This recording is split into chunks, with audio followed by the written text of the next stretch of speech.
What took a grand time back with another review in the final episode of Kamen Geats. Just kidding, it's episode 36. It is not the final episode. Probably was misleading. The previews was a little misleading though. But it definitely set up the final battle soon. It's not going to happen right away. Most likely be happening about episode 40 maybe. I was going to be dragging this out to 45, so most likely be 40 episodes. Maybe, I don't know. We'll keep waiting and see, but Jesus, suddenly the show's almost over. It's been, can't believe I've been watching this for nearly a year now. The first Toku series I started reviewing on this channel, episode by episode. I think it's just, wow. My God, it's just been such a long time, hasn't it? When a series does end, it could be sad. Geats is really, it's a fun series. Characters develop pretty well.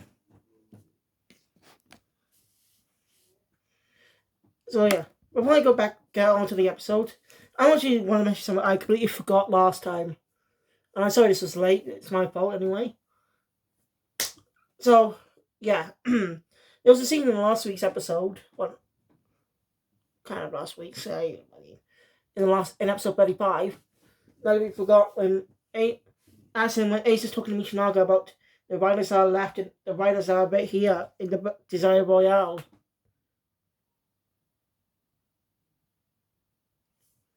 And when he mentions each of their rider names, we get an image of them, we get a small image of them, moving image of them on the side. And not just any images, these are images from the intros. Kind of. Sarah uses the same one as in the current intro. But the others use scenes from the two intros prior.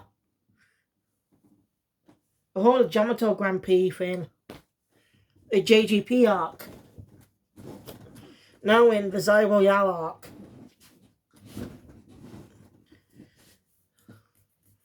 It's also a nice detail. I completely forgot about it. I'm very sorry. I didn't remember the buffalo gag. I mean, I enjoyed this episode. It makes it better and kind of sympathetic.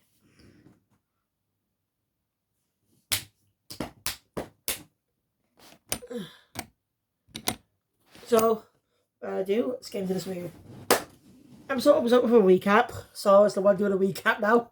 It's kind of fitting too. Siblings. Because it's a great way to round the series out. Don't forget, Kate was the one who narrated some of the previews, who narrated the recaps for the first 9 episodes. But for the second half, for the second DGP we see the show, it was narrated by Sumari.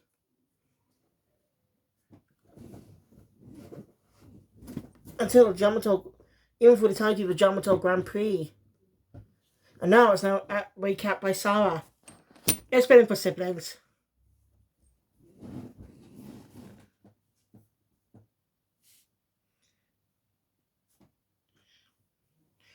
As then with Sumari, with Sumari seeing the producer and Punchak, who were both destroyed. I completely forgot about the producer being killed by fire. I completely forgot about that. That's why I didn't mention it last time.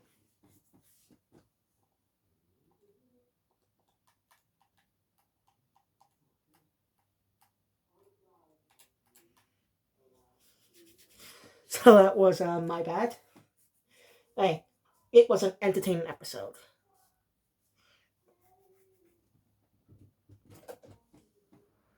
So anyway, as the producer makes his plans for when they leave, which will be after the Desire Royale. It means no matter who's left standing, they're gone.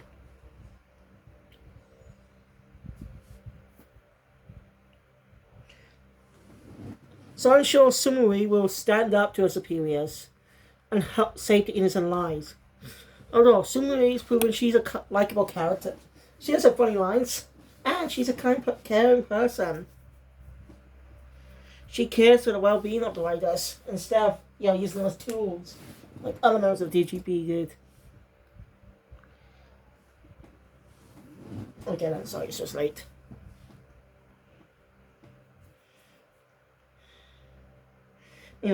Michi Naga ends up racing against the gardener and ends up being knocked off a cliff, losing his entire bag of ID calls.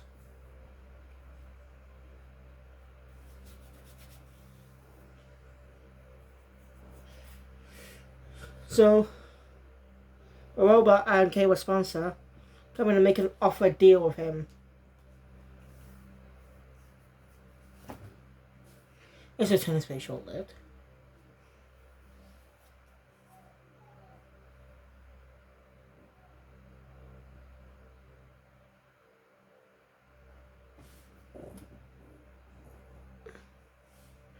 Anyway, so after that, oops. I'm going to press play on the video then. Sorry about that. I had to pause for a second.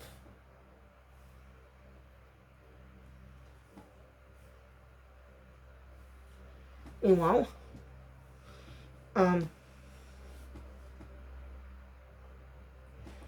so Neon discussing Damien's portrayal, but Neon thinks it might be karma for the stuff he's done. I agree. He deserved that. Like, he was eliminated. His elimination was slightly satisfying last time, but having his ass being kicked, that was more satisfying. Fuck you, Damien. You're a terrible character. You Timo, son of a bitch. Still, I kind of wish that during that storyline, they increased the amount of writers so they get more story development. And again, probably be clear about how some of the other writers didn't get developed. Like, if they lasted that story a little longer to get more characters development. Well, I think Lope will have more development.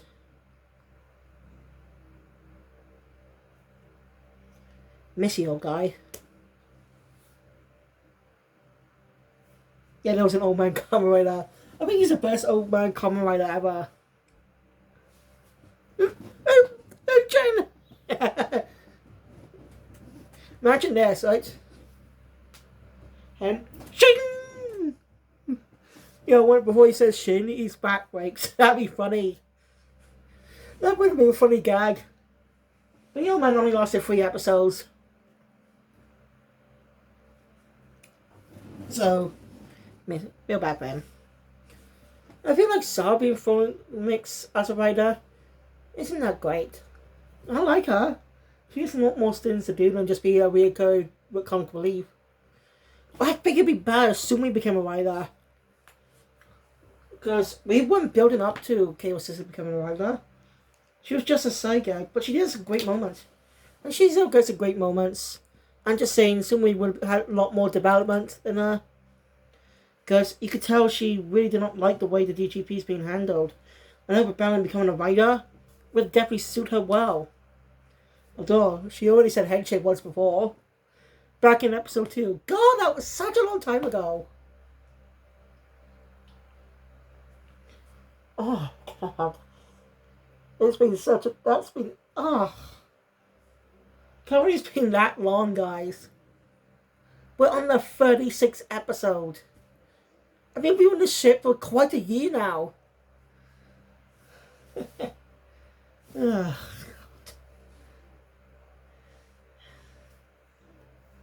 I'm really sad when the season ends, so I'm curious to know what the next Rider series is going to do. And after they mix it up slightly, have a female Rider. Which I doubt they'll do, because the only reason they had a female Red, I think they had to be a reason why they replaced Shinken Red with a female Shinken Red much later on Samurai Jetta Shinkenja. Behind the scenes, because it does not make sense. Like, well, I'm just going from Samurai's perspective, because I went to Samurai. Because I felt Lauren wasn't really that utilized well.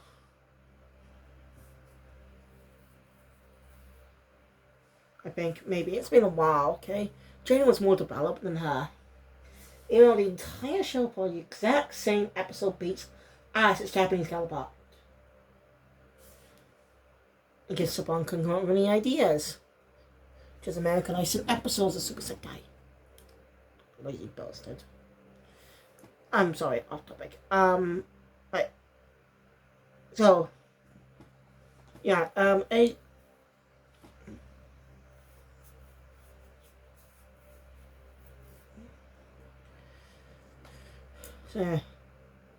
so Sarah asks what Neon wants. What should we? Well, she says to her, well, we come back to Michinaga warned Ace about the Gauntlet's return. I don't know why he did that. He doesn't like Ace, but then again, he doesn't want anyone else to beat him besides him. He always hated Ace. Michinaga's character is really interesting. He went from just being a bit of a dick. He has some small hints of being a good guy. And you still see some hints here. I'm not saying he was underdeveloped. No, he regressed. No, what I mean is, he was developed. He was undeveloped. Good undevelopment, guys. Downward spiral into a bad guy. So far, he actually joined the side of the Yamato.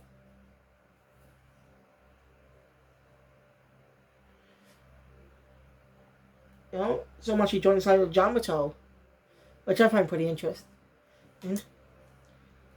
And his character to get a redemption storyline. As Ace puts something out a little bit later about Skyrim Michinaga. And to Michinaga and Ace ends up being run into Punk Jack. A long time since we last saw him. Basically, the producer asked for his help. Not this time, no shady stuff. Like last time.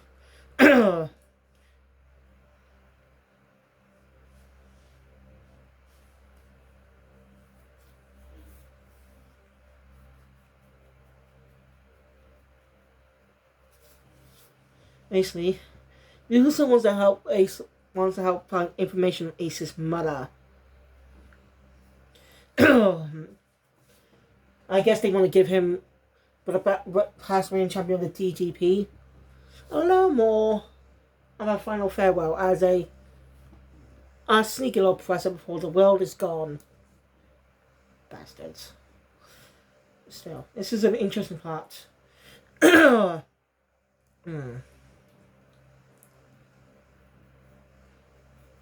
Punk Jack warns into that.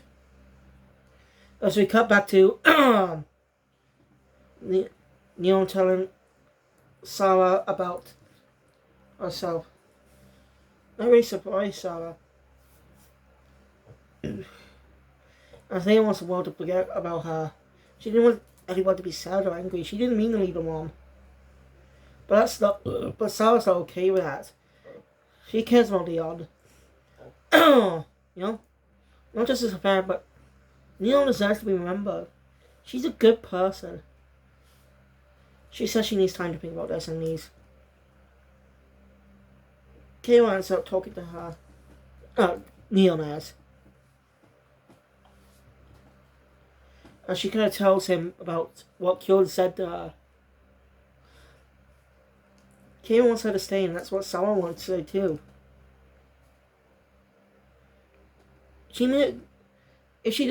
They consider her a friend. Oh. I think Neon did regret the whole disaster thing. At least they followed that up a bit. Because they didn't really get much tension between the characters about that. When the JGP started. So, you know. You know what I mean. So anyway.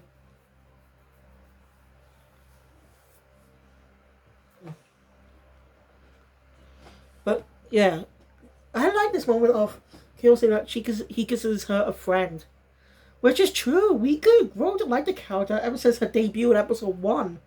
Well, Kayla just said it's a bad sign caught up in his shit. Wait, is that Grand Prix being interesting? Dick, now I think about it. Was the whole thing with Caleb back in on the end of episode 1? Him thinking the whole come about DGP thing was a dream? They still retain a bit of his memories?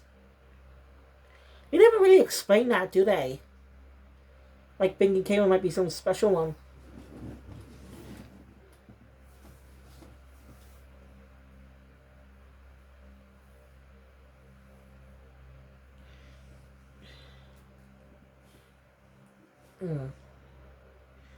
So yeah, anyway, Ace goes to visit Michinaga at his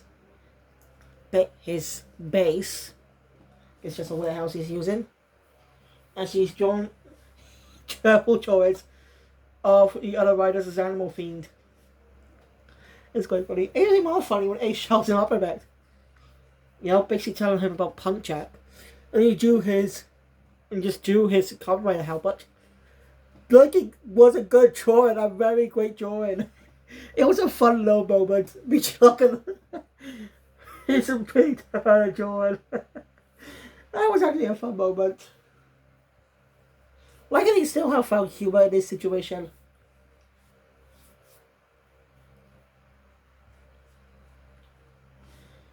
Hey, Ace calls Michinaga a bit of an anti-hero, even though that's what Michinaga doesn't see himself as. But I agree with Ace. He's most likely an anti-hero. I don't know much of the term anti-hero, but it applies to Harley Quinn and Deadpool.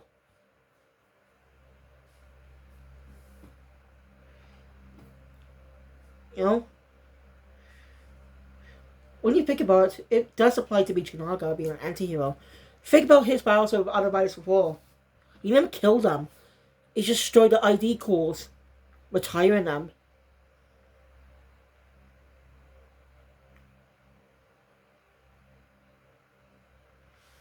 Which proves he's a good person. And it felt more deserving when he did that to Damien last time. He did it in more gross, spiteful way because Damien's a jerk. I really hope he gets something bad happens to him in...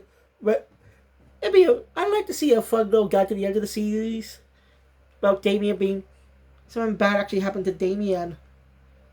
Like, I don't know. He ends up being the... He ends up being one Ace's butler. You know, that would be funny. I want to see your ideas of what they could do with the character of Damien if he ever appears again in the final episode. Because he definitely deserves something bad happening to him after that. He's a real asshole.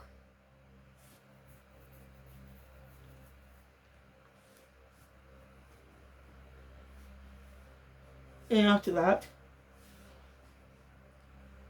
Aruba has some plans. I see she and Kamen's sponsor want the government to attack Sarah. Because if Kawa suffers a tragic loss, he'll become a true rider. I'm gonna say that's true. Riders didn't have to suffer a loss to become riders. Some of them forced to become riders, like, well, very first rider.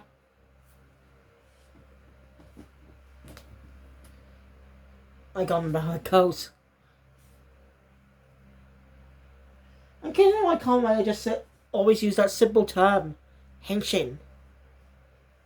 Like, I understand it's just a normal word, transform. But that line just became so iconic with the Kamen Rider franchise. I don't know how how the creator came up with that name in the first. Why he decided to use that in the first place. Well, Sentai uses different changes. Granted, they just say the Sentai changes in most seasons, like, well, Tokyo Changer, Kyo Changer, Ryuso Changer. You know, most other seasons just have a bit of their names. First part of the name of the Sentai name, and the top part is be used with a word change to transform. I'm getting off topic. Anyway.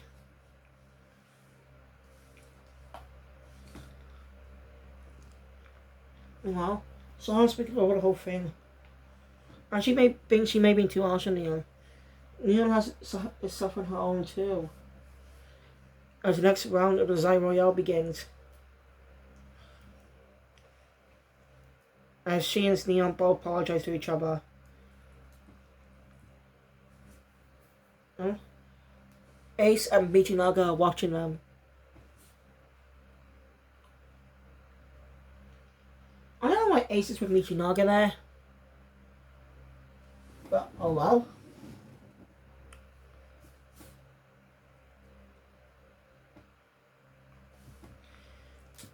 Anyway, but wants to step in to fight. Yamato show up, attacking them, causing Sarah to lose her driver. Neon does the best to try to fight them. Kira decides to go in and fight them. It means revealing herself to Sarah. But lucky after that, they manage to take back them. As well, Kira and Sarah both slightly argue, but yeah. Kira just did it to protect his sister. Now Sarah has two things to do: protect the happiness of both her brother, happiness of her life. Now protect the happiness of Neon. And both Kira and Neon comment on that, how she's definitely strong in her own right. You know, Ace and Michinaga. Ace goes to confront the Yamato and the Gardener. By the way, about the entire episode, Russo also asked Jim for help, and also was talking to Neon's dad about if he wants to recap his memories. You could tell he's had enough of the DGP, and he was a real jerk in the first place.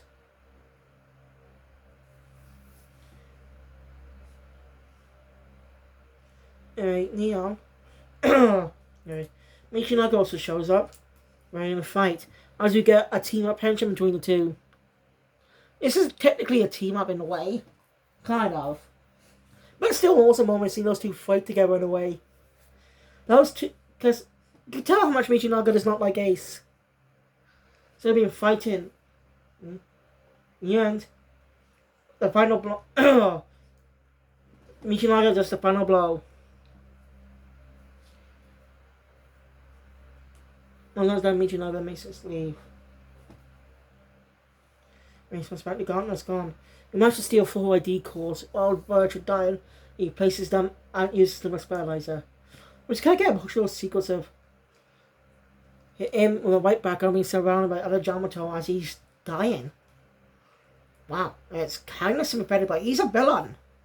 I mean, one is peaceful world for Yamato, but dude, you use it to fucking kill people. Now that I think about it, though, I think he was screwed over by the DGP a long time ago. I guess.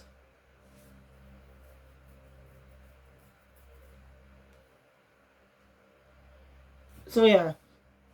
After that, Jin comes to make a deal with Baroba and the KY sponsor. About wanting the mission driver back. As he explains what's going on. But Baroba wants to get all the misery out of this world while she can. Even though when the DGP passes through those gates, whole world will cease to exist.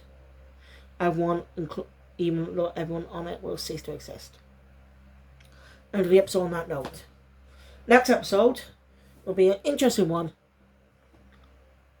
Seems like the riders will be fighting each other properly. I would say Kira, Neon, and Sarah will be definitely facing off against Michinaga.